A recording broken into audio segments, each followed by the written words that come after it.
All right, ladies and gentlemen, boys and girls, welcome back to the Bokeh Podcast. I am your host, Nathan Holritz. It's Wednesday. I don't know why I was about to say happy Monday, but happy Wednesday to you. Middle of the week. I hope your week is going really well. It's been an interesting, somewhat challenging, but overall, I guess I could say positive week so far, and I hope you could say the same too. Being an entrepreneur it always brings a variety of challenges. And I was just actually meeting with my mastermind group today, and we were talking about that idea of riding the wave. You know, you certainly want to take advantage of the opportunities to ride the wave that brings a ton of success. And then sometimes things they drop off a little bit. It's not quite that big wave. It's not quite as exciting, and you have to kind of go with the flow.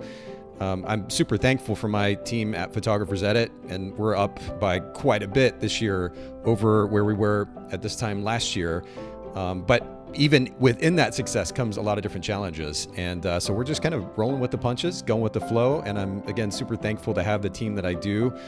I certainly couldn't do it without them. And I'm sure that you all can somehow relate. Even if you're running a sole proprietorship, individual photography business, I'm sure that you can speak to companies or even individuals in-house or otherwise that you rely on, that make up that team, that enable you to run a business. And let's all show a little bit of thanks to them today. All right. Well, that was kind of an unexpected introduction. And we have a little bit of an unusual show today. I'm going to explain that here in just a second. But for those of you that might be live streaming right now with us. So facebook.com/Bokeh Podcast, youtube.com/Bokeh Podcast. Don't be shy. Jump in, make comments, ask questions, join the conversation, make this a group discussion. And I think you'll find a lot of value in today's conversation. It's going to be a super, super practical conversation. We'll get to that in just a second. For those of you that are listening to this after the fact, you're listening to the audio version of this, we do a live stream 1 to 2 times a week. And again, you can become a part of that conversation if you just follow us on Instagram at Bokeh, B-O-K-E-H, podcast, Bokeh Podcast on Instagram. You can keep up with the upcoming episodes. So make sure you do that. Come join the live streams. And then lastly, as I always do, as I promised I would do before we get started with each episode, popping up my receipt for my donation to Charity Water. You can see that up there on the screen. And I made that donation today. It's really kind of amazing, actually. And I've said this so many times, but it's kind of mind-boggling to think that just a few bucks, $40 in this case, is what I donate each time, means clean drinking water for, I think, even more than just one person, 2 or 3 people at least. And I donate through this organization called Charity Water, and they're incredible. It's really interesting, actually. 100% of the donations go to the organization. And then the salaries of those that kind of uphold that organization, the people that work at the organization, are paid by other donors, from what I understand. It's a really cool setup. But it's amazing how a little bit of money goes a long way. And I want to continue to encourage everybody by kind of being accountable to you with these donations to look for opportunities to give, because it really is incredible how far just a little bit of money can go in making a significant difference in the lives of others. And I think we're all in a place that's privileged enough, if we're on a phone or a computer, to give a few bucks to make a difference in somebody's life. So let's do that. Let's do that together as a community, as a photography industry. All right. Now, I would normally be introducing my guest today here. And unfortunately, we ran into some tech difficulties with internet connection speed and wasn't able to carry on a smooth conversation. So I asked Mia Admire from Mia Admire Photography. I said, hey, Mia, would it be all right if I just go ahead and go live with the show? And I can basically speak as though I'm speaking to you. Of course, we don't have the conversational element. I won't have Mia here to introduce her backstory. But what I can do is still share the suggestions that I was going to make to Mia either way about how she can increase the conversion on her website. For those of you that jumped onto the episode, you may have seen we titled it just very simply a business consultation. We do brand position consultations here at the Bokeh Podcast, and we're going to be booking a bunch more actually here in the very near future. So make sure that if you're interested in coming on the show, if you want me to review your website or to review your brand, to do a general business consultation, kind of like we're going to do today, or you have a topic that you want to bring to the Bokeh Podcast, make sure that you go to bokehpodcast.com. In fact, let me actually pop this up on screen so you can see it. Go to bokehpodcast.com here. Scroll down to the bottom, and you'll see an option to be a guest, apply to be a guest. Click on that and follow that process there, and you'll be set. You'll be good to go. Once we get that application, we can take a look at it. And if it makes sense, if it looks like a good fit for the show, then certainly we'll reach out. We'll set up a time and you can come be on the show. I'm a little bit apprehensive putting that massive invite out there, but honestly, we're looking for a bunch of guests. We want to put out 2 shows a week, and we've kind of had a calendar that's opened up. So we've got some upcoming shows, but I want to add more guests to that and keep building on this incredible library that is the Boca Podcast. We've got, I think this is going to be something like 570 episodes, 65, 70 episodes at this point. A ton of content, free content, a lot of practical, helpful content. And we're going to add to that wonderful library today. So to kind of bring it back around, I was going to have Mia on the show today, and we were going to talk a little bit about how to kind of take the next step in her business journey. She's relatively new in the professional photography space, and has recently gotten her professional certification, one, maybe 2 different certifications as a professional photographer, but wants to up that conversion rate, booking clients from her website. And so I made some notes. I did a little preparatory work prior to the podcast and made some notes and have a number of steps, key steps that I wanted to recommend to her for the sake of improving her website conversion. And I think this is a super practical, super helpful point of conversation for everyone.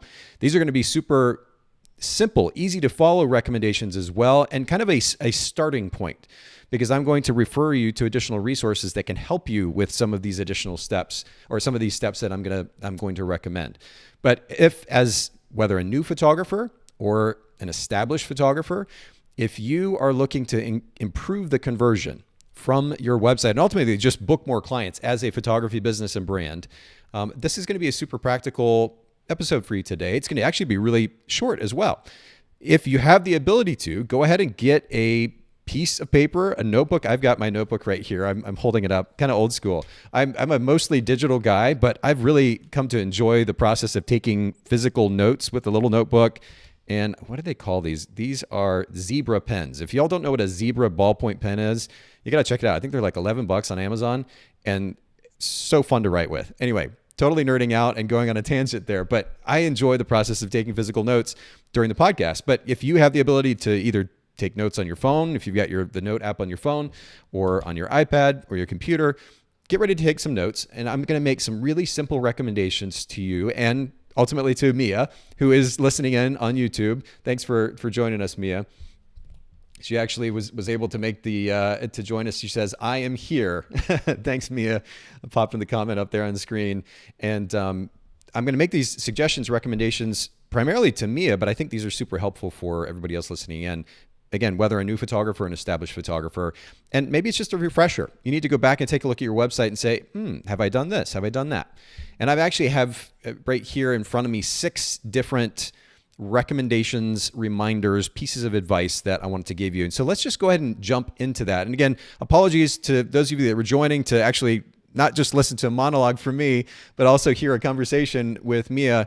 For those of you that might just be joining us now, we had some tech issues with the internet connection, and Mia wasn't able to actually stay on the call with me. But again, going to make some recommendations to Mia for the sake of improving conversion through her website, and I hope these are helpful to everybody listening in. Okay, I think I've said that a few times at this point. Stop repeating myself. Let's jump right into this. So one of the things that came up, and I'm going to kind of talk to Mia as though she's here with me, but one of the things that you mentioned to me a number of times in the conversation was the fact that you had gotten a certification not too long ago.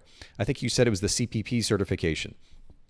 But having professional photography or photographic certifications, I think, and just kind of a little bit of a side note, something to keep in mind, are great for us as professional photographers, because in order to achieve those certification or that recognition, we have to put the work in, maybe take a test. I think PPA offers, and maybe WPPI as well, offers professional photographer training and ultimately certification. There's pretty significant testing that goes into that process. And so in doing that, we're challenging ourselves as individual photographers, making ourselves better, studying the technical elements of what is at least traditionally considered good photography. And we become better as individual as photographers through that process. The big caveat to this conversation, though, and I want to remind, I think a lot of photographers probably are aware of this, but just a reminder for you and Mia, and for anybody else listening in, again, whether you've been in the industry for a while or you're just getting started, those certifications anymore mean very, very little to the general public, to potential clients. I could lead with, I have this list of certifications when I go into a conversation with a potential client. And part of the problem with that is that they have no point of reference as to what that means. They don't know the organization that gave you that certification. And they really don't even understand what makes a professional photographer on a technical level, right? They see pretty pictures. You're a nice person. You got a nice site. The information you present is easy to understand. That's kind of what most people need. And so putting too much emphasis on awards or certifications doesn't add a lot of value to the potential client in, I would say, 98, 99% of cases. So I just wanted to lead with that, Mia, because you brought that up a number of times. And I'm really happy for you that you put the work in, the time, the effort, the energy to achieve that. But just keep in mind that that is not going to probably book you any more clients than if you didn't have that certification. What they're looking for, again, is a really great experience with a cool person and some good photography to go along with it. And as simplistic as that sounds, that's largely what will drive a successful business when it comes to interacting with potential clients. So I want to lead with that. Okay, so number one, don't put too much emphasis on certifications and awards. If you want to do that for yourself as a photographer, to push yourself to get better as a photographer on a technical level, awesome. More power to you. Otherwise, focus on some of these other things that I'm about ready to suggest if you really want to try to convert more clients through your website and through your business. Number two, and we'll park here for just a second because it's a pretty big topic. We spend a lot of time on this, but we need to establish and communicate a clear brand position. And this is super important if we are going to kind of work our way through the noise, the mass of photographers in our various marketplaces as photographers and stand out. There are a number of ways to do that. Brand position is one major piece of that puzzle that unfortunately a lot of photographers don't put any emphasis on, in many cases because they're not even really aware of the concept or the principle. Brand position at the root level is very simply a value proposition. I am a wedding photographer. That is a value proposition. I offer value to the marketplace as a wedding photographer. In Mia's case, and let me actually pull up Mia's site here as we're talking about this, so that everybody has a little bit of context. We'll try to introduce Mia as best we can without her being here. Shout out to Mia, but Mia Admire Photography, M-I-A, Admire, A-D-M-I-R-E, photography.com. MiaAdmirePhotography.com. Of course, we'll link to this in the show notes at bokehpodcast.com. And it's Mia_Admire_photography on Instagram. You can see that on screen if you're live streaming with us at the moment. But it's super important that we clearly establish the value proposition. And in this case, Mia is a portrait photographer. We're going to talk about the variation on that proposition here in just a second. But at a very base level, Mia is a portrait photographer. That's the value proposition being offered to the marketplace. You need a portrait photographer. I offer that service. That is my value proposition. Now, having a value proposition is great, but unfortunately, there are a lot of portrait photographers just in your marketplace, Mia. And certainly in other photographers' marketplaces, those who are listening in now on the live stream, as well as those who will be listening after the fact, if you just do a quick Google search, if you're a portrait photographer, you're a wedding photographer, you do a Google search for that and name your marketplace, you're going to find a lot of other people that are offering that service. So a value proposition by itself is not necessarily that beneficial. It helps simplify things, but it's not super beneficial because it doesn't set you apart. We have to add we have to have a unique value proposition or a unique brand position statement to help us stand out. I'm a portrait photographer, but what about my portrait photography is different than the portrait photographer or the 20 portrait photographers that you just found on Google when you did a quick Google search? And being able to communicate that very succinctly, very clearly is extremely, extremely important. So just as an example, and then we'll jump to Mia's site and we'll talk a little bit about the way that she's doing this right now. If I'm in the Chattanooga, Tennessee market, not a huge marketplace. I think the Chattanooga, like the greater Chattanooga area is about 500,000 people. Chattanooga proper is maybe 150,000 people thereabouts. Not a huge marketplace, but big enough certainly that there's lots of opportunity. in the Chattanooga marketplace, and the example that I always give is if I was offering wedding photography again, I shot weddings for about 10 years. If I said I am a wedding photographer, that's not going to help me stand out. That's not a unique brand position. That's just a brand position, right? I am a wedding, I photograph weddings for Chattanooga couples. I could say that. That's not unique though. So I can create some differentiation by offering a variation on that service. I am a black and white wedding photographer for Chattanooga couples. Now I've offered a variation on the service. I only photograph in black and white. I could get even more niche. I could say I'm a black and white wedding photographer for Chattanooga skateboarders. So I only photograph in black and white, and I exclusively focus on the marketplace or a segment of the marketplace, which is skateboarders. And so now I've created some distinction. Somebody searches wedding photography, they land on my site, they're immediately going to know whether I'm a fit for them or not when I am that specific. And that's good because we're filtering out clients that we don't want. We're filtering for clients that we do want. And so that specificity is extremely important. Of course, that specificity is also important when it comes to SEO. And we'll talk a little bit about SEO here in just a second. But that gives you kind of a rough idea of what brand position is. And so let's jump to Mia's site, and Mia's listening in on YouTube. Thanks, Mia, for the ongoing comments too and the conversation with me virtually. I appreciate that. Let's jump to Mia's website. I'm going to pull this up here on screen. So if you're live streaming with me, you'll be able to see this. So Mia Admire Photography, MIA Admire, just like it sounds, photography.com. And at top of the page, Mia Admire Photography for families and children. And then underneath it, it says, modern fine art portraiture for all ages, designed, photographed, timeless.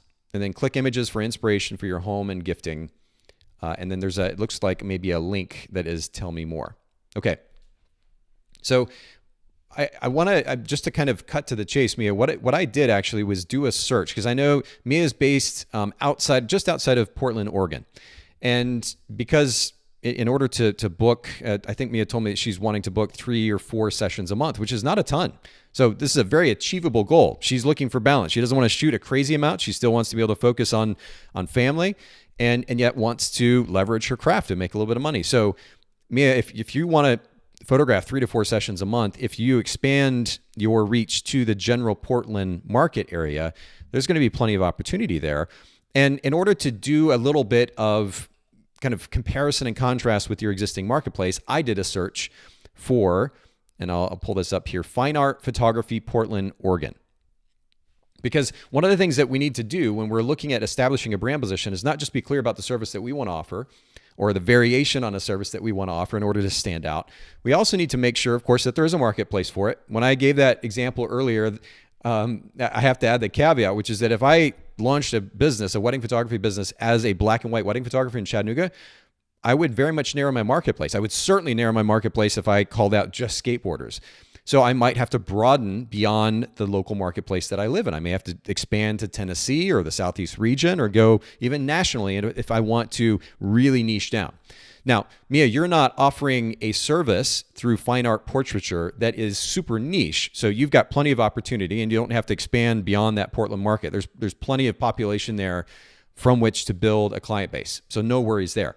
But what we need to do next, though, is to look at what existing photographers are saying about their business. Do they have a brand position? And does that brand position clash or conflict with what I'm attempting to make a unique brand position on my part? And so in order to do that, very, very simply, just go do a Google search. And that's what I did in preparation for our conversation today, Mia. I Googled fine art photography, Portland, Oregon. And you have to specify Oregon because actually, as I was doing that search, Maine was the first option that came up. So you definitely I had to specify Portland, Oregon. But when I searched that, I then pulled up, probably amounted to maybe about 20 websites, over 3 or 4 pages or so worth of Google results, both in the Google business and then just organic search results, and looked through a bunch of photographers' websites that came up under that search phrase. And what I found actually was really interesting. I guess not altogether surprising because you're in Portland, which is one of the most beautiful outdoor locations in the country. But the number of fine art nature photographers. In fact, I jotted down right in front of me here some of the position statements that came up. Fine art nature prints, Of course, I'm not going to name any businesses here, but fine art nature prints, fine art landscape photography was another position statement, fine art nature photography, fine art wilderness photography, a lot of outdoor photography. There was literally no one, except for one person, and we'll get to that in just a second. No business that I found, photography business that I found in those 3 or 4 pages worth of the results that said anything specifically about fine art studio portraiture or studio portraits, fine art studio portraits, or even fine art portrait photography. Now, the one caveat or the one exception to that, and again, I never call out studio names in these conversations. I don't want to make anybody feel weird or bad or anything else. And there's certainly not a problem with this business, by the way. But this particular business, again, I'm not going to name the full name. There was the name of the business. Fine Art Portraits was the rest of the name of that business. So it was a name, Fine Art Portraits. And so that was the only company that actually built into their name their position statements. Now, or position statement. That particular business was not just a photography business. This person is actually really impressive, multi-talented artist who offers fine art portraiture not just through photography, but also looks like through painting and potentially other mediums as well. I mean, multi-talented individual from what I saw on the website. But that's the only real competition you have, and that person's not exclusively a portrait photographer. That is part of what they do. But I think there's opportunity to come out specifically and uniquely as a fine art studio portrait photographer. I think that's what I would run with, or studio fine art portrait photographer if you want to be a little bit more general for the sake of SEO. I would just run with a very simple position statement, which is that. So let me jump back to your website here just to kind of give you an idea. And Mia says, landscape here is huge. For anybody who's just now joining us, Mia Admire was supposed to be on the show with me today, ran into some tech issues. And so I'm speaking to Mia virtually through YouTube. She's commenting on YouTube and watching the live stream there. And so that's how we're having this conversation, this virtual conversation. But she said, yeah, landscape here is huge. And she said, there is Portland, Gresham, Troutdale, East County, as we know it here, that encompasses several little towns. And yeah, I know that, and I also know that you're in a separate small town as well. If we're looking to build a business, though, super small towns naturally by themselves aren't likely going to support the growth of that business. So expanding to a broader marketplace and understanding that most people, if they're doing a Google search for a photographer in the area, may not be searching specifically for the small town name. Maybe just they may just do that general search. Assuming that, I would suggest focusing on Portland. Now, there's nothing wrong with, and when we get to the SEO portion of this conversation, there's nothing wrong with adding those additional town names. And that might enable you to show up in search results if people are getting that specific. But I searched Portland just to get an idea of, broadly speaking, what your competition was saying. And as I mentioned, again, you don't have any competition that's specifically calling out their position statement, their value proposition as fine art portrait photography or fine art studio portrait photography. So I would suggest going that direction. And the actual position statement we can try to craft here on the live stream today, or it might be something you can just kind of take from what I comment on today. You can build on that and ultimately come up with one. But when I go to your website right now, I'm seeing modern fine art portraiture for all ages. So modern, just by itself is a pretty vague word. And anymore, it's not a very relevant word. I know that when I started in photography back in 2001, we were talking about being contemporary wedding photographers, which, I mean, honestly, I was still learning what it even meant to market at that point. Most of our business was built on word of mouth referrals and working with a wedding coordinator. So I didn't really have to do a whole lot of heavy lifting when it came to copywriting and, running ads. In fact, back at those times, at least for part of that time, it was Yellow Pages. So we had a Yellow Page ad, but I didn't have to do a whole lot of heavy lifting when it came to SEO, thinking about SEO and copywriting and position statements on my site and conversion metrics on my website. I wasn't thinking about that stuff as much. All that to say, the word modern or contemporary may have been a little bit more relevant back then because it was at a kind of stage in photographic industry history where we were starting to transition. It was coming out of the California marketplace, the West Coast. We were starting to transition from this kind of traditional style of posed, stiff wedding photography and big medium format cameras to this more photojournalistic look that was particularly popular on the West Coast, shot with 35 millimeter film, on the go journalistic style stuff, black and white photography. This was starting to get popular again. And so this was the kind of stuff that we were photographing, and we had the ability to play to that idea and set ourselves apart in the local market. I digress though. This day, 2022, in May 25th, 2022 is when we're actually doing this show. Using that word modern, I don't think is a relevant word anymore. And it's relatively vague, relatively nebulous. Like, what does modern actually mean? Modern in comparison to what? At this point, because we don't see that kind of transition in the industry, it's not really a relevant term. So I would just take that out. Fine art portraiture. Now, portraiture is not going to be as SEO friendly as saying portrait or portrait photography, portrait photographer. So my suggestion would be to not use the word portraiture, but instead to use, again, that word photographer or photography, because those are words that are likely going to be searched more often. For all ages, that's fine, but for the sake of brevity and simplicity, no need to add that, because they're going to be able to see that you photograph portraits for everybody through your portfolio. So fine art portraiture for the Oregon market, for example. I wouldn't say marketplace or even maybe market, but you'd say Oregon's finest studio photographer, or Oregon fine art photography for, not Oregon. I keep saying Oregon, Portland's fine art portrait photographer, or fine art portrait photography for Portland. Or you could just say fine art portrait or studio photography and have the right underneath that in subtext, using SEO terminology here, H3 tags, H2 tags.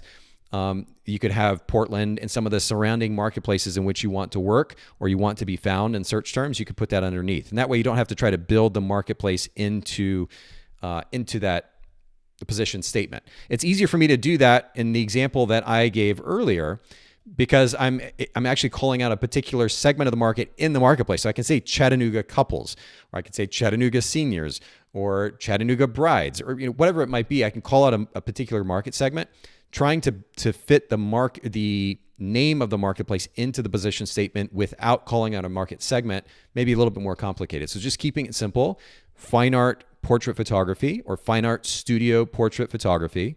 And then again, smaller text underneath, H2 or H3 tags. I would then put the name of the market that you want to show up in. And we'll get to SEO a little bit more here in just a second, but that will really simplify things. So going back to your website here, we're simplifying it. Designed, photograph, timeless, not really helpful in helping create any distinction between yourself and other photographers in the marketplace.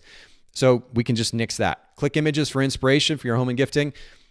That's kind of a given. People are going to go to your portfolio to look at your images. We're going to talk about your website and the way you present your images here in just a second, but no need to tell them to go do something that's literally right there in front of them. It's pretty intuitive at this point, so no need to have that call to action to look at those images when they have easy access to them right there.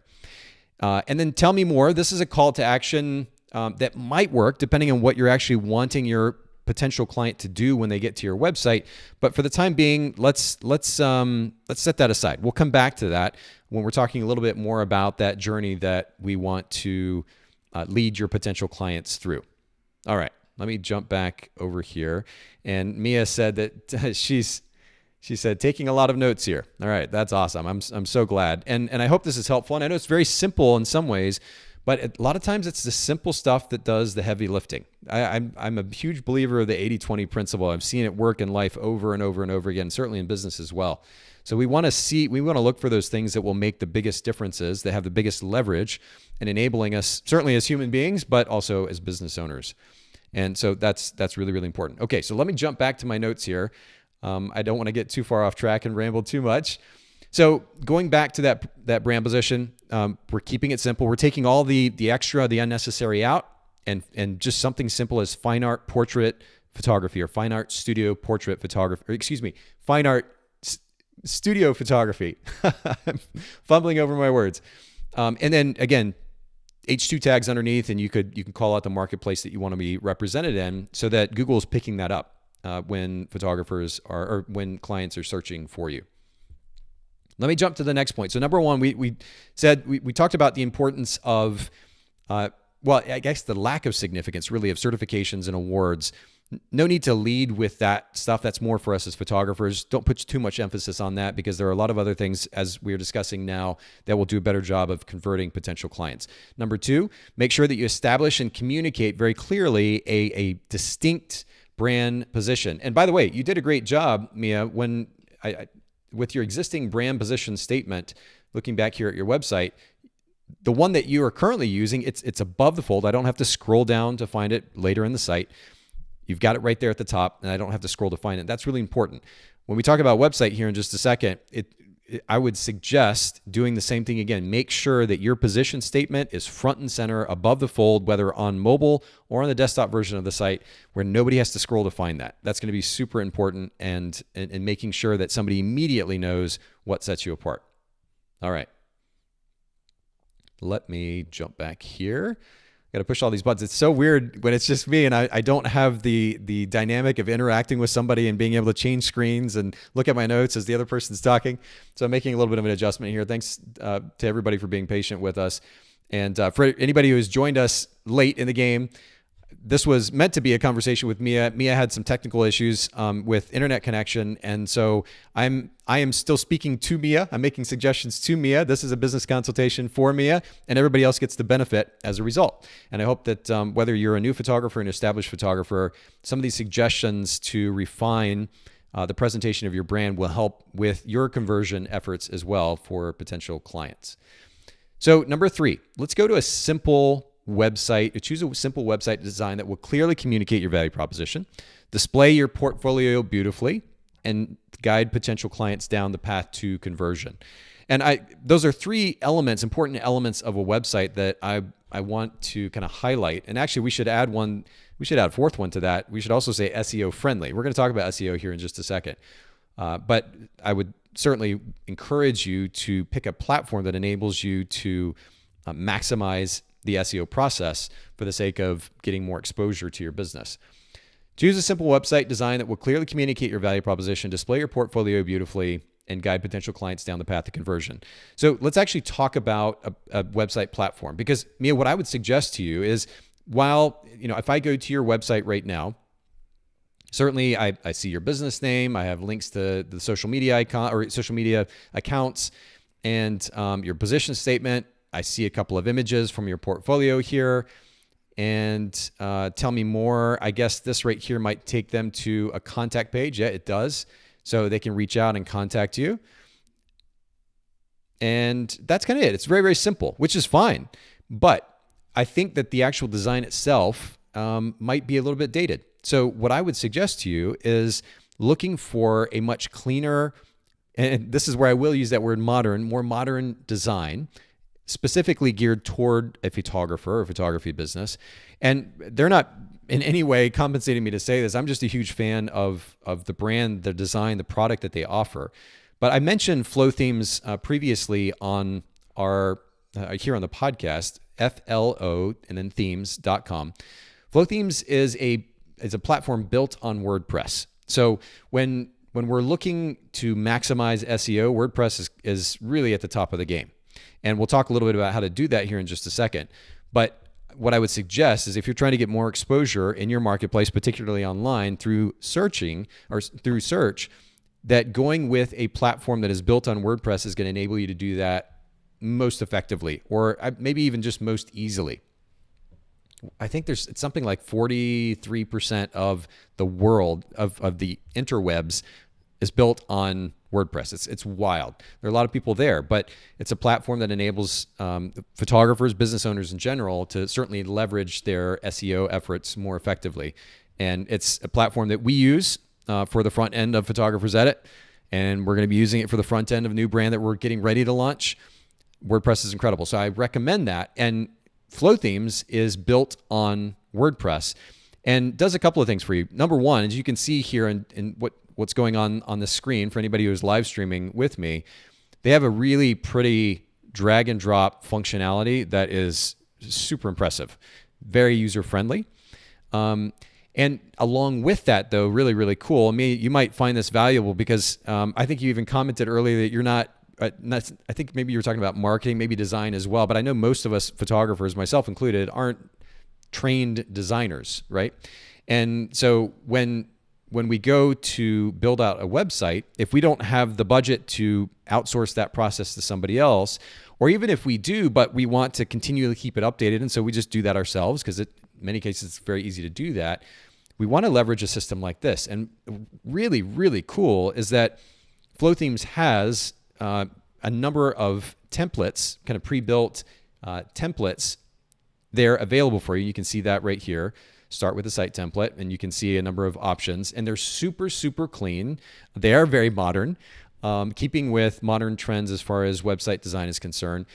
Very minimalistic in nature, big images, just a little bit of text, a lot of white space, which is super important in, number one, minimizing potential confusion of clients and ultimately guiding them more effectively to where you want them to go. And what's really cool too, of course, is the drag and drop editor. I mentioned that earlier, but they also, in addition to the templates that they also have this, excuse me, going the wrong direction here. I think actually, let me jump over here.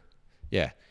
So right over here on the our product side of things, you can see the list that comes with it. 24 style kits, 300 unique flex blocks, 40 page templates. And again, nobody's asking me to talk about this. I'm just so impressed with their design and the product. So much so, actually, that I'm very seriously considering using it for our website as well. It's not a photography website, but using these tools because they're so beautifully done. So you can see here 300 plus unique flex blocks, and there's these various blocks that you can use and then modify, sections of a page, if you will, that you can use and modify to build out pages. And they have 40 plus page templates. And then, of course, sites that you can start with and then modify as well. So I know it probably sounds like this is some kind of a weird paid sponsorship or something like that. It's totally not. I happen to know Ross, who started Flow Themes, Ross Tanner. I've known Ross for years and years in our industry. Super smart guy, super nice guy. But I let him know that I was going to be talking about Flow Themes today. And I'd highly recommend that to you, Mia, because I think there's a really great opportunity for you to go ahead and have a fresh start with your website that would more beautifully enable you to display your work, but also guide clients in the direction that you want them to go. And I think that would be a really good thing to do. And the cool thing is with Flow Themes, and I think it's $169 for the year. You get all of that, but you would be able to get started really, really quickly. And then you're building that on WordPress, which of course is super SEO friendly. So I think that would be super, super helpful for you. All right. So I wanted to kind of lead with that. Now, as far as the actual process of setting up and designing your website, again, I'm not a designer. Flow Themes very much enables you to be an effective, they've done the design work. You can just kind of plug and play those elements onto pages and build out a really pretty site. Mia, I will give you props for keeping your website super simple, and I would recommend that you continue to do that. There's no need to have a bunch of 50 different pages to go to. You want to keep it super simple. Make sure that the top of that homepage, you've got a clear and distinct brand position statement. Maybe a beautiful header image to go with that. Maybe that position statement can lay over the header image. If you've got an image that has a lot of white space, you can lay the text in. And then make sure that you use really clear calls to action with buttons. It wasn't really clear on your website that some of those were links. I could kind of guess it by what they said, but they weren't buttons and they didn't have an underline. Just use buttons, really simple, clean, black keyline border buttons. And those calls to action, make sure those calls to action will guide your potential client on the journey that you want them to take. Now, to give a little bit of context to that, I want to make a suggestion, and I'm going to jump actually back over to my browser here. And for anybody who's listening in, let's do, I think actually I'm just going to search website at bokehpodcast.com and episode 511. And this was actually with Julia Bochesi. Julia on episode 511 talked about UX, so user experience or user interface design, and SEO, search engine optimization, for higher website conversions. And what I'd suggest, Mia, is go and listen to that episode as soon as you can. And as you're building out that website using flow themes, use some of the ideas that you can see there or listen that you can hear about, in that episode 511. So anybody listening in, same thing, highly recommend it. Go check that out. And do take advantage, just a little side note, but if you go to bokehpodcast.com, I'll just do this here as a live demo, bokehpodcast.com. The first thing that you see at the top of the page there is a search bar. If you search for pretty much anything you can think of when it comes to running a photography business, you're probably going to find an episode or 10 or 15 or 50 about that particular topic. That's all you have to do. So in this case, I just searched website and that came up. Or I can go back and modify that search and search SEO. We're going to talk about SEO here in just a second. And lo and behold, we've got episodes about SEO. And like I said, we'll come back and talk about that here in just a second. But Mia, I would suggest leveraging the information there in that episode in particular that I just mentioned, episode 511 with Julia. But you can also search through some of the other episodes that come up there and listen to some of that content to get some ideas, some direction as you're putting that updated, refreshed website together using flow themes. And yeah, Mia says guiding clients, the goal. And it's really true. Because I'm not a designer and I'm not going to spend a lot of time talking about this idea, it's something that I've been learning about more as we are continuing to more intentionally build out our websites with my companies. But thinking about the actual user flow and how you guide somebody through the website, it's really, really important to think about that. And Julia certainly touches on that topic in that episode. So make sure episode 511, you check that out and you consider that. Make sure those calls to action are super intentional for the specific goals that you have for these potential clients and how you ultimately want to book them. All right. Wow. We've covered, 3 points so far. So the first I mentioned was don't put too much weight on certifications and awards. Focus more on the actual creation of an experience for these clients. Being a super cool person, as trite as that might sound, that actually plays a massive role in this whole process. Being super upbeat and positive and warm and kind and caring makes a big difference. And then having a really beautiful site that shows off your portfolio and guides that client to conversion, that's what you need. So don't put too much weight on certifications and awards. Number 2, make sure that you establish and communicate a clear and distinct brand position statement there on your website. Make sure, by the way, that you also copy that position statement to all your social media profiles. So everywhere they go, they're seeing that same position statement and it matches up, it aligns. Really, really important. Number 3, choose a simple website design that will clearly communicate your value proposition, like we just talked about. Display your portfolio beautifully. And I mean, flow themes are built for photographers, so their websites are going to enable you to very easily create beautiful portfolio that will enable you to show off your best work. And by the way, Mia, I would emphasize best here in that phrase, best work. Make sure that you're picking the best of the best of the best, the stuff that just will blow people away. If you've won awards with them, then certainly post that stuff. Pick the best of your portfolio. And we're going to talk about this here in just a second, but I would also start doing some shoots for either a discounted price or even for free, just to get more people in front of your camera and building up that portfolio so you have more examples to show. And that way you can show more than, I think on your site right now, it looked like you only had maybe about 10 pictures to show. You may have a lot more in your library. Definitely pull those out if you've got some good ones, but also shoot some more and build that portfolio up, and flow themes will enable you to be able to share those images beautifully. So that's really important. And then as we just talked about as well, make sure that website enables you to guide potential clients through or down the path to conversion in the most effective way possible. Again, check out Bokeh Podcast episode 511. Okay, just a few more points to share here as we get ready to finish up. Number 4, SEO. Now, this is a big topic, and I'm not an SEO specialist. I'm lucky enough to have worked with specialists, and we've put a lot of work in. In particular, Jill, actually, our head of digital marketing at Photographers Ed, has put a ton of work in developing out our SEO and SEO strategy. And oh my goodness, it's been incredible, actually, the work that she's accomplished in the last year that she's been with us. And what that has enabled is pretty awesome. So all that to say, while I'm not going to park here and give a 10-point sermon about how to optimize your SEO, what I will do is make a couple of recommendations. So 1, we already talked about the significance of WordPress. WordPress will make your life easier when it comes to maximizing SEO, search engine optimization.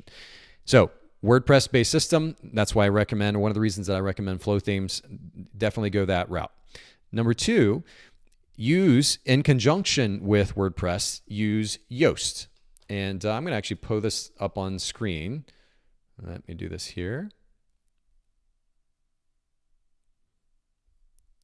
One second. There we go. Okay.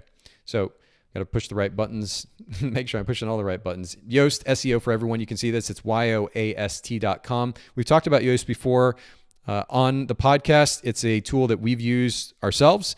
Extremely user-friendly and helpful. And there's a free version that you can plug in to your WordPress site that doesn't cost you anything and still gives you a lot of helpful information, helping you get on the road to, again, maximizing SEO. They also have a paid version that will give you more features, and it's relatively affordable, especially for the value that it brings. So highly recommend Yoast as, and again, it's a tool that once you plug it into WordPress, it handholds you through the process. It tells you where you're falling short and what you can do to improve something, and make sure you type this in and add that thing, and it gives you recommendations. And that's super helpful for those of us who are not SEO specialists. But that also is a great segue to my next recommendation, which is to take advantage of SEO specialists, and take advantage in the best way possible, of course. Take advantage of their expertise. So you can do that a couple of different ways.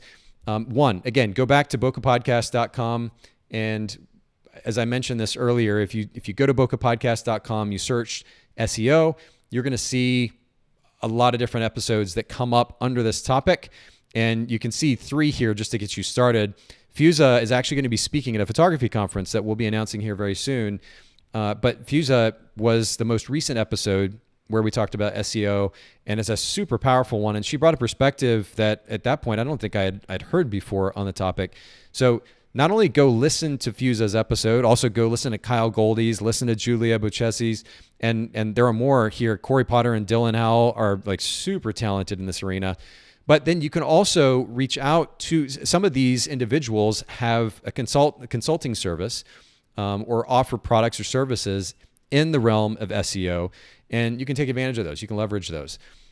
That's where you're going to want to go to maximize SEO and ultimately to get more exposure to your site, Mia.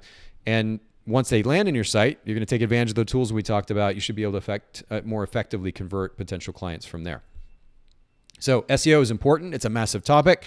Again, I'm not a specialist, so we're not going to spend a lot of time here, but what I want to do is recommend that you go to these resources. Certainly take advantage of WordPress and Yoast.com, that plugin. That's a free plugin, and even the service at a base level is free. You can pay extra for additional features. Take advantage of that. Take advantage of the information on the Book of Podcast episodes as we talk about, and reach out to specialists like Feuza Reis, who can offer a lot of value in helping you maximize SEO, search engine optimization. Number 5, and this is just a very simple recommendation, but Mia, I would recommend that you go through your Instagram and Facebook account and feed ultimately and clean it up. And when I say clean it up, I guess very, very simply, just only have in there the work that you want to, the style of work that you want to photograph. So I would take out any of the extra posts that aren't specifically examples of the fine art portraiture that you want to offer as a service. And I'll just show you what I mean here. So I'm going to jump over to your Instagram account. I mean, this is super cute. Like this personal, it looks like and this is actually, I mean, what else can you say except it's just super cute and adorable. I love you so much. To the best mom ever. You make me so happy. I love you so much. Happy Mother's Day. That just speaks for itself, and is really, really lovely. I hesitate to even suggest that you take that off your feed, but it might be a little bit confusing for a potential client who comes to your Instagram page and they're getting ready to learn more about your photography business, and they land on that post, and they're probably going to be like me. Oh my goodness, that's so cute. But it in no way helps them understand what your brand is and the service that your brand offers. And there is certainly a ton of value to personalizing the brand. But just for the sake of simplicity and conversation right now, what I would recommend that you do is to go through and clean up your feed, take out anything that isn't beautiful examples of your fine art portrait work. And I think that's going to be super, super helpful and doing a better job of giving potential clients an idea of what it is that you offer, and then ultimately, hopefully encouraging them to set up portrait sessions with you. So do that with your Instagram and Facebook feed. And for everybody else listening in too, I'd recommend the same thing. it's great to throw in a bit of personal here and there, but ultimately let that Instagram feed, let that Facebook feed be an additional portfolio. And in fact, a lot of photographers, for some reason, and Mia, you didn't do this. Mia has her social media icons at the top of her website, which I think is what photographers should be doing. There's some argument that photographers make for pushing the social media icons to the bottom or pushing them out of the way where somebody has to scroll and go find them. And the argument is that, well, we want people to spend more time on the site. But the caveat is that now in 2022, and this has been the case for years, people spend time on social media. So why would you not want them to go interact with your brand, see what you have to offer, follow you, respond to your stories, engage with your brand? Why would you not want them to do that? So I think making your social media front and center is a great idea. Make those social icons readily available and accessible and visible at the top of your page. But then when you send them there, make sure that experience on those social media platforms is an accurate reflection and representation of your brand as they would see it on your website as well.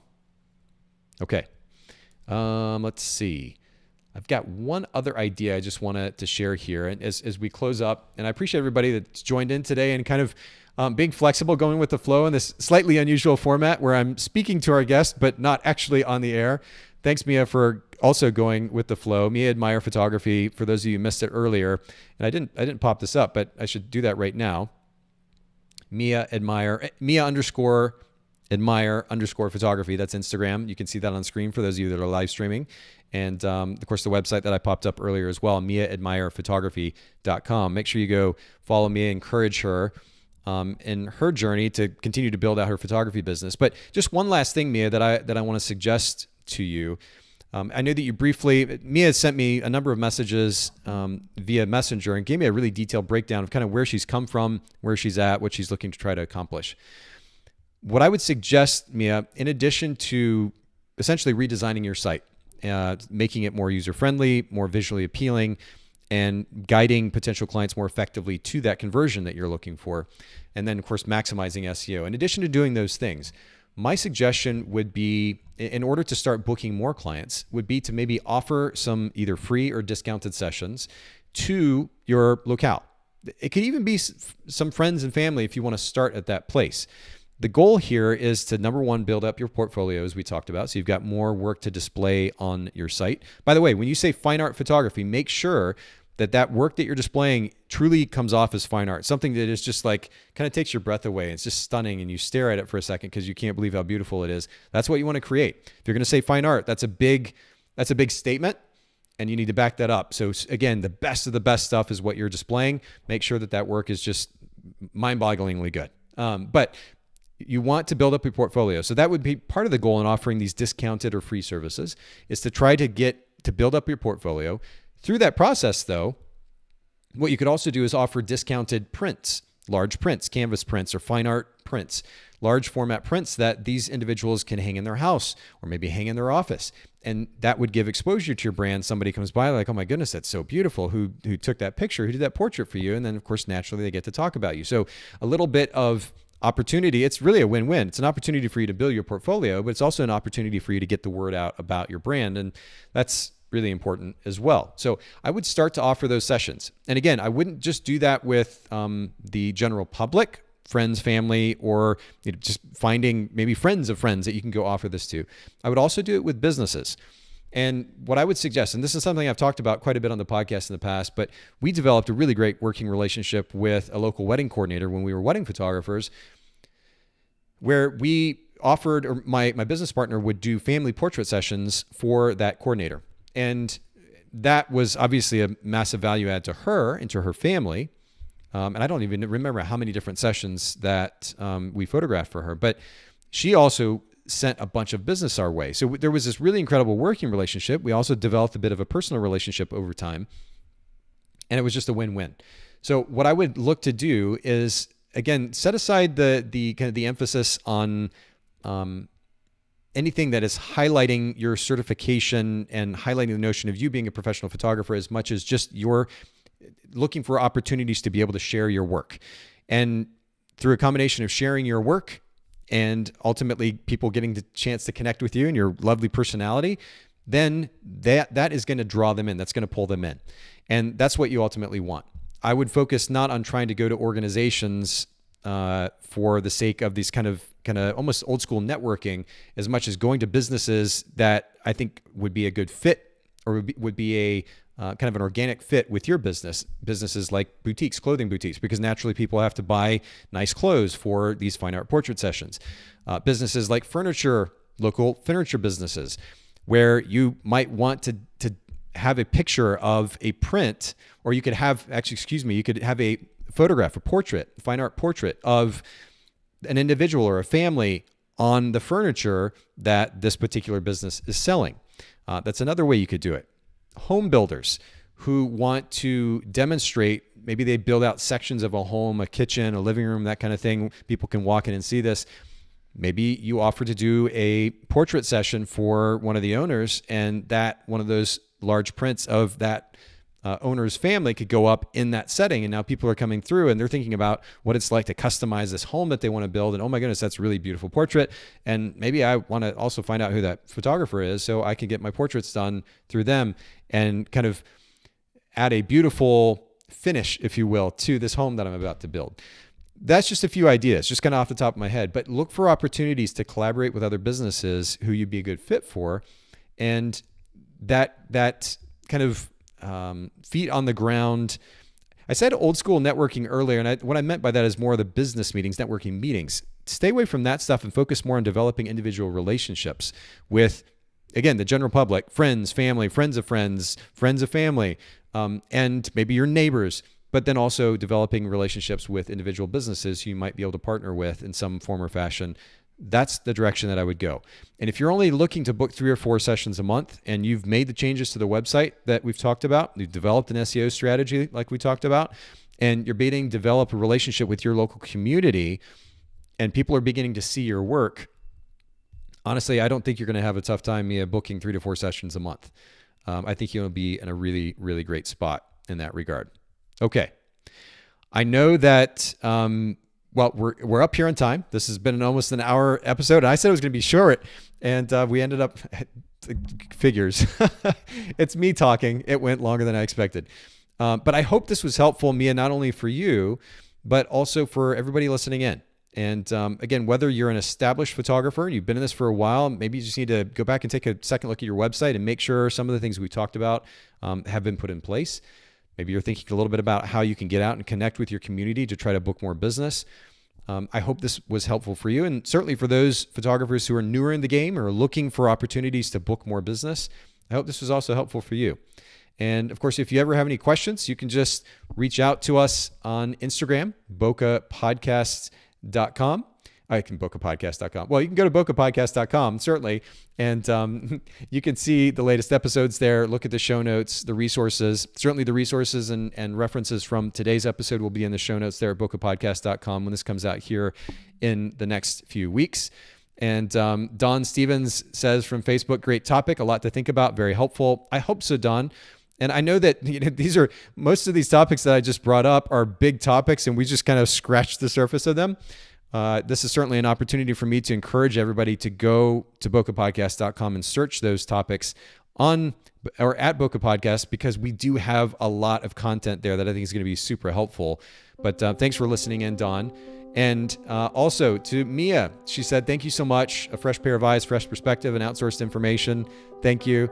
And Mia, I'm glad this was helpful. And I'm sorry it didn't work out where we could actually talk, interact back and forth. But I hope some of these pointers were helpful. And I'm looking forward to hearing how some of these changes take you 2, 3, 4, 5 steps forward in your business. Make sure to keep us updated and posted as well. All right. Well, ladies and gentlemen, it's been an episode. Happy Wednesday to you. Thanks so much for listening in, and look forward to seeing you in the next episode. Have a lovely day. Bye-bye.